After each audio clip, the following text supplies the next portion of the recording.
जय हिंद। मैं सदल इस समय मौजूद है शीशो बाजार में। अमित अंजन जी हैं इस समय हमारे साथ मौजूद हैं। इनका नाम बहुत सोशल मीडिया पे चल रहा है, कई प्लेटफॉर्म पे चल रहा है। हम इनसे मिलने के लिए आए हैं यहाँ पे, तो इनसे बात करते हैं। इनकी जन्म क्या है, कैसे शुरुआत किए, क्या क्या कठिनाई हुई, चलिए इनसे बात करते हैं। सर सबसे बड़ा आपका नमस्कार। नमस्कार। आपके चैनल के थ्रू मैं सभी दर्शकों को सादर प्रणाम करता हूं और आपको बहुत बहुत धन्यवाद देता हूं कि आपने मुझे अपने चैनल पर बुलाया सुनने के लिए। सर शुरुआत आपकी कैसे रही, यहाँ तक कैसे पहुंचे, इस मुकाम तक? बहुत सारे ट्रॉफियाँ दिखाई दे रहे होंगे यहाँ पे, आप देख सकते हैं। थोड़ा ट्रॉफी दिखा दीजिए, ट्रॉफी दिखा दीजिए। कितना सारे चैनलों से भी बहुत सारा मिला हुआ, बहुत सारे जगह से मिला हुआ है।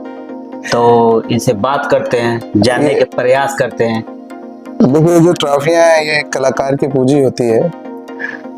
बचपन से लेके अब तक वो जो कमाया रहता है वो पूंजियां ही है पीछे आपको दिख रही हैं जी।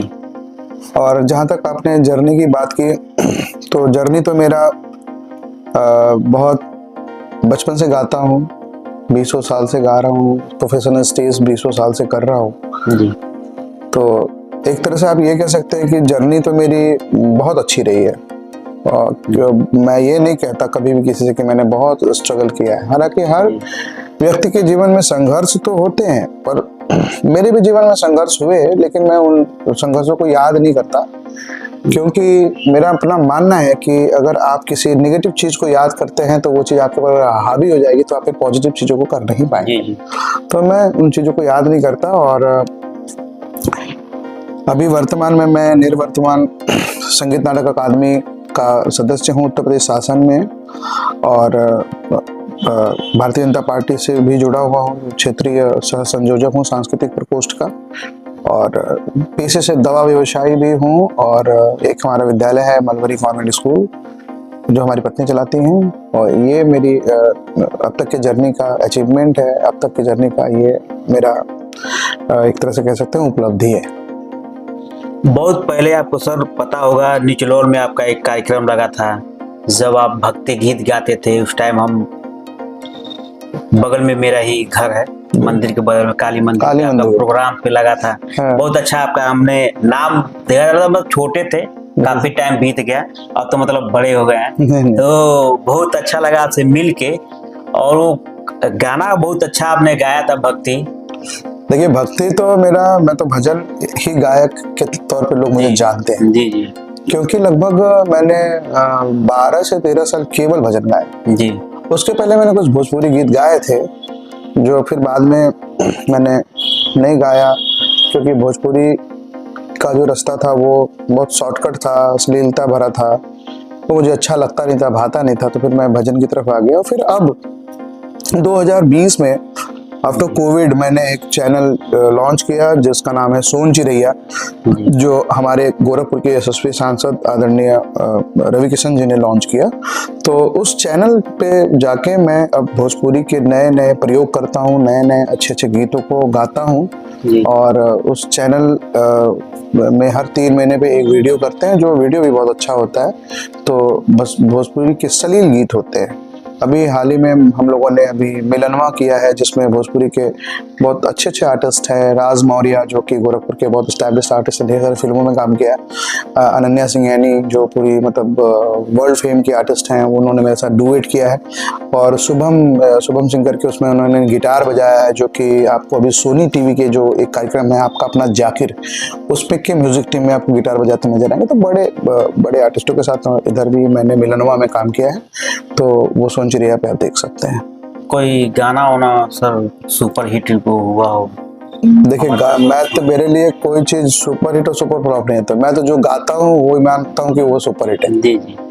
तो अभी मैं एक कबीरी गा रहा हूँ, कबीरी जी, कबीर दास जी को आप जानते हैं, जो कि जी जी कबीर, जो जिनका दर्शन बहुत व्यापक है और निर्गुण भक्ति शाखा के कवि हैं और मुझे बहुत प्रभावित करते हैं। तो मैं एक कबीरी गा रहा हूँ, सोच रही में आने वाला है, अभी रिलीज नहीं हुआ, मैं आपको सुना रहा हूँ। और कबीर दास जी का दर्शन बहुत व्यापक है, और कबीर दास जी ने भोजपुरी में भी ढेर सारी रचनाएं की, ढेर सारी बातें लिखी।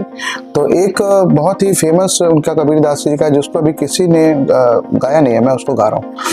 तो कि बड़ा लहरी है बड़ा लहरी है बड़ा लहरी, बोले पिजड़ा के मोया नामा, बड़ा लहरी, बोले पिजड़ा के मोया नामा, बड़ा लहरी, बड़ा लहरी है बड़ा लहरी है बड़ा लहरी, बोले पिजड़ा के मोया नामा, बड़ा लहरी, बोले पिजड़ा के मोया नामा, बड़ा लहरी, पिजड़ा हाँ 3.5 हाथ के, तामे सुगना बोले, हाय हाय तामे सुगना बोले, पिजड़ा हाँ 3.5 हाथ के, तामे सुगना बोले, हाय हाय तामे सुगना बोले, अरे कभी कभी मस्ती में आके, कभी कभी मस्ती में आके, दिल के जे हवर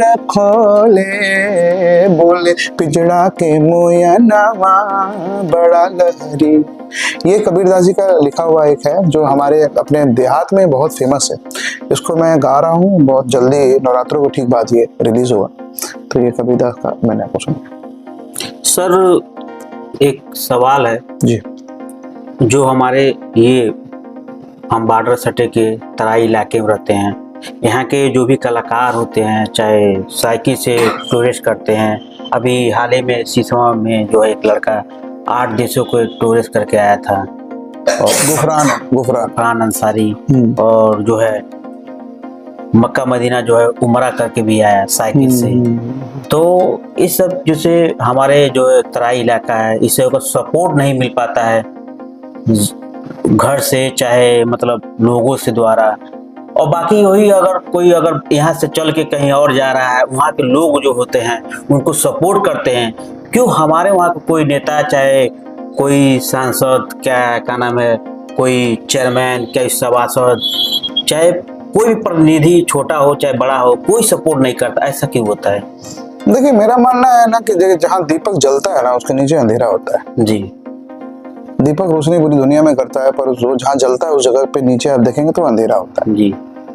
तो सबसे पहले आपको जलना सीखना होगा और ये उजाला दिखाना पड़ेगा अपना। जी। यानी अपने आप को प्रूफ करना होगा, अपने आप को आपको साबित करना पड़ेगा, तब जाके आपको कोई हाथों हाथ लेगा। जी। अन्यथा लोगों का कॉन्फिडेंस नहीं होता कि ये करेंगे क्या, ये आगे चल के क्या करें, क्योंकि ये जैसे ये समाज ऐसा है कि जब आप कोई चीज़ अच्छा करना चलेंगे तो वो जब कोई चीज़ आप अच्छा करना चलेंगे तो लोग पहले उसको क्रिटिसाइज करते हैं, पहले उसको आलोचना करते हैं कि नहीं इनके बस का नहीं, क्या कर पाएंगे। पर आप जब धीरे धीरे करते रहेंगे, विवेकानंद के सिद्धांत चरैवेति पे चलते रहेंगे, तो एक समय ऐसा आएगा कि वही समाज आपको अपने गोद में उठा के अपने सर पे बिठाएगा। हाँ, तो ये जो मैं आपके चैनल के माध्यम से मैं उन सभी नवोदित कलाकारों को, उन सभी नवोदित जो भी स्ट्रगलर है, मैं उनसे इनको ये संदेश देना चाहता हूँ कि वो अपना कार्य अनवरत करते रहे, रुकना नहीं है, और रुके नहीं, एक न एक दिन इस समाज में, समाज के लोगों को, समाज के जिम्मेदार लोगों को, समाज के प्रतिनिधियों को ये समझ में आता है कि नहीं ये हमारे यहाँ का टैलेंट है और इनको आगे बढ़ाना चाहिए, तो वो मदद करते हैं और वो आगे बढ़ाते भी, ऐसा नहीं है। तो ये आप जो कोई अगर ये सोचता है कि हमने अभी शुरू ही किया लोग मुझे हाथों हाथ ले लें, तो ये वो गलत सोचता है, उसको नहीं सोचना चाहिए और आगे बढ़ना चाहिए। जी। ये सब कुछ छोड़ के सर अपने बारे में कुछ जानिए चीजें जो बताइए, शुरू से क्या कठिनाई हुई, कैसे दिक्कत हुआ, क्या सपोर्ट? कठिनाई देखिए मैंने कहा आपसे कि मुझे मैं कठिनाई की तरफ ध्यान नहीं देता हूँ। जो कठिनाइयाँ हुई वो सभी कलाकारों को होती हैं, मुझे ऐसा कुछ विशेष ऐसा पर तारीफ किसी ने नहीं किया कि मुझे नहीं गाने दिया गया जाए, कोई ऐसा है। लेकिन हाँ ठीक है, जो कठिनाइयाँ हुई जैसे मंच पे जगह बनाने की कठिनाइयाँ जो होती हैं, जो सभी कलाकारों को होती हैं, क्योंकि मुझे नहीं कि इतना जल्दी गाने 4 बजे भोर में गाने का मौका मिला, 3 बजे गाने का मौका मिला, तो मैंने उस समय भी मुस्कुरा के इंतज़ार किया। शीत लहर में ठंड पड़ रही है, 9 बजे में चला गया गाने, मुझे मौका मिला 3 बजे भोर में। जब 3 बजे भोर में मौका मिला तब मैंने गाया, तो उस समय जो 10-20 लोग थे उन्होंने मुझे बहुत मेरी तारीफ की कि यार तुमको तो मौका पहले मिलना चाहिए था। लेकिन इस तरह की चीज़ों की जो सभी कलाकारों के साथ भी हाल ही में आगे भी चीज़ें होती रहती हैं। अभी मैं बीच में एक कार्यक्रम में था, रामायण कॉन्क्लेव में, मुझे मेरा टाइम 7 बजे दिया गया था, लेकिन मुझे 11:30 बजे रात को जब सारी पब्लिक चली गई, केवल अधिकारी गण थे, उन लोगों के बीच में मुझे गाने का मौका मिला। तो खैर वो क्वांटिटी तो थी नहीं, लेकिन क्वालिटी थी उन लोग के अंदर, क्योंकि ऑफिसर्स बहुत ध्यान से सुनते हैं। उन्होंने सुना और उन्होंने बहुत अप्रिशिएट किया। तो मेरा ये कहने का मतलब है कि कोई भी मंच, कोई भी चीज बहुत समृद्ध उस सुनने वालों से होता है। जी। जो अगर सुनने वाले 15 लोग हैं और 15 ऐसे इंटेलेक्चुअल लोग हैं, इतने पढ़े लिखे लोग हैं जो आपको सुन रहे हैं, तो आपको गोद में उठा ले रहे हैं, तो वो 15,000 लोगों के बराबर है। जी। और 15,000 लोग आपको आ रहे हैं, सुन रहे हैं, एंटरटेन कर रहे हैं और चुपचाप अपना रील बना के चले जा रहे हैं, और वो आपके किसी काम नहीं आ रहे, तो फिर वो 15,000 आपके वो 15 लोग के भी बराबर नहीं। तो मंच जो भी होता है, मैं कलाकारों को यही कहना चाहूंगा कि सारे मंच को सीरियसली ले, और समृद्ध सारे मंच हैं, अपना परफॉर्मेंस करें, कोई दिक्कत नहीं है, अपना बेस्ट से बेस्ट देने की कोशिश करें। घर से कोई रोकता नहीं था आपको? घर से मुझे कोई नहीं रोकता था, बल्कि मेरे घर में मुझे बहुत सपोर्ट करते हैं। बहुत सारे लोग होते हैं जिसे अगर कुछ अच्छा करना चाहते हैं, उनके घर के लोग कहते हैं नहीं ये नहीं करना है, ये तुम करो। देखिए, अब जब सब समय जमाना बदल रहा है, पहले ऐसा था जी। अब मुझे लगता है कि अब कोई भी अगर अच्छा कर रहा है तो उसके घर वाले भी सपोर्ट करते हैं, या फिर अगर घर वाले सपोर्ट नहीं करते हैं तो सरकारें वो सपोर्ट कर रही हैं। जी। हमारी जो उत्तर प्रदेश पे हमारी जो योगी जी की सरकार है, वो सरकार कलाकारों की सरकार है, मैं ऐसा कहता हूँ। ढेर सारी योजनाएं, प्रसार भारती से आप रजिस्ट्रेशन करा लीजिए, आपको ढेर सारे सरकारी कार्यक्रम मिलेंगे। संस्कृति विभाग के उस पे आप साइट पे जाके www.sanskrit.in पे आप जाके संस्कृत विभाग के उस पे upculture.in पे जाके आप वहाँ अपना रजिस्ट्रेशन करा सकते हैं, तो आपको गवर्नमेंट के प्रोग्राम मिलेंगे। उसके बाद ढेर सारी योजनाएं, एक योजना हम लोग की सरकार चलाती है जिसका नाम है वाद्य यंत्र क्रय योजना। वाद्य यंत्र क्रय योजना जो है वो उन कलाकारों के लिए है जो गरीब हैं और जो अपने म्यूजिक इंस्ट्रूमेंट खरीद नहीं पाते हैं। जैसे मान लीजिए किसी को हारमोनियम बजाना है जी। अब हारमोनियम 20,000 की आ रही है, अब उनके घर वाले पैसा नहीं दे रहे, या फिर उनके पास उनकी आर्थिक स्थिति ऐसी नहीं है कि 20,000 रुपए का हारमोनियम खरीद सकें, तो वो हारमोनियम खरीदने के लिए सरकार पैसा दे रही है। उनको अपने डीएम के पास एक एप्लीकेशन लेके जाना है, डीएम उसको संस्तुति करेंगे, जिलाधिकारी महोदय संस्तुति करेंगे, और एक संस्कृति परिषद होती है जिले की, वो उसकी संस्तुति करके संस्कृति विभाग को वो पत्र भेजेगी, और उस कलाकार के अकाउंट में डायरेक्ट जो भी उसको वाद्य यंत्र खरीदना है, वो वाद्य यंत्र का पैसा हमारी सरकार, योगी सरकार, हमारी भाजपा की सरकार उन कलाकारों को वो वाद्य यंत्र क्रय योजना के अंतर्गत में लाभ देती है। दूसरा, पीछे के सरकारों में कलाकारों को जो पेंशन आता था, जैसे जो विपन्न कलाकार हैं या जो बुजुर्ग कलाकार हैं जो काम नहीं कर पा रहे हैं, उनके जीवन यापन के लिए पीछे की जो सरकारें थी वो 400 रुपए केवल पेंशन देती थी। और 400 रुपए में क्या होगा? 400 रुपए में वो अपने चाय का भी खर्चा नहीं निकाल सकता है कलाकार। तो हमारी योगी सरकार जब आई तो उन कलाकारों का पेंशन 4,000 रुपया हो गया। वो 4,000 रुपये से कम वो अपने दवा का पैसा, दवा का, चाय का, इसका पैसा वो कर लेते हैं।